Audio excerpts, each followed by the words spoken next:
औलाए कायनात वो हस्ती हैं जिन्हें सैयदना सिद्दीक़ अकबर रज़ी अल्लाह ताला अन्हु कसरत के साथ देखा करते हैं। अल्लाह अकबर। अब चूंकि हदीस कोट करने का जो है वो टाइम नहीं है जी। एक दिन आयशा सिद्दीक़ा रज़ी अल्लाह ताला अन्हा ने इरशाद फरमाया, अर्ज़ की, बाबा जान आप मौलाए कायनात की तरफ बड़ा टिकटिकी लगा के कसरत से देखा करते हैं, उसकी वजह क्या है? तो सैयदना सिद्दीक़ अकबर का जवाब बड़ा प्यारा है, फरमाया मैं खुद नहीं, मुझे रसूल कायनात ने फरमाया कि अली को देखा कर। अल्लाह। और किस नियत से? आगे फरमाया, रसूल कायनात ने फरमाया अन नज़रु इला वजहि अली इबादत। मैं किबला बस एक जुमला कहना चाहता हूँ कि अली वो है जिसे अबू बकर भी इबादत की नियत से तकते हैं। सही बात, सही बात। अली वो है जिसे सरकार उमर पाक भी इबादत की नियत से तकते हैं। अली वो है जिसे सैयदना उस्मान गनी भी इबादत की नियत से तकते हैं। बेशक। अली वो है जिसे कायनात सहाबा इबादत की नियत से तकते हैं। सही। और इमाम हसन मुज्तबा का अगर वक्त हो तो मैं बस जी आप फरमाइए, बात करें। इमाम हसन मुज्तबा अलैहिस्सलाम, अभी सरदार साहब ने बात करनी, अब कुछ कहना चाह रहे हैं, जी फरमाइए आप। इमाम हसन मुज्तबा अलैहिस्सलाम का एक हवाला मैं कोट करना चाहता हूँ, उनसे रिवायत है।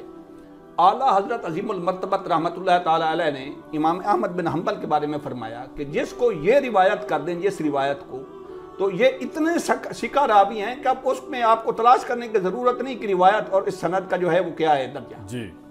वो फरमाते हैं मुस्नद इमाम अहमद में बिन हंबल में इमाम हसन मुज्तबा अलैहिस्सलाम से रिवायत है कि आका अलैहिस्सलाम ने एक दिन फरमाया उदऊली सय्यद अल अरब, कि अरब के सरदार को मेरे लिए बुलाओ। सहाबा ने अर्ज़ की क़ालू अलस्ता सय्यदुल अरब, या रसूल अल्लाह सल्लल्लाहु अलैहि वसल्लम क्या आप सय्यदुल अरब नहीं? फरमाया ना अना सय्यदु वुल्द आदम, मैं तो सारी इब्ने आदम का, सारी आदम के औलाद का सैयद हूँ, मगर अली क्या है?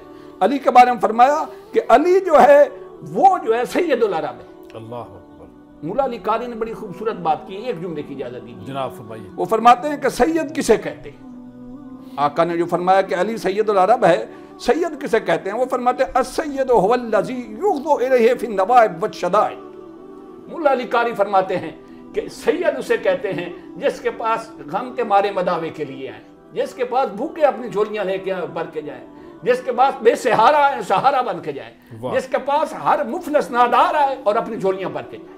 माशाअल्लाह, माशाअल्लाह।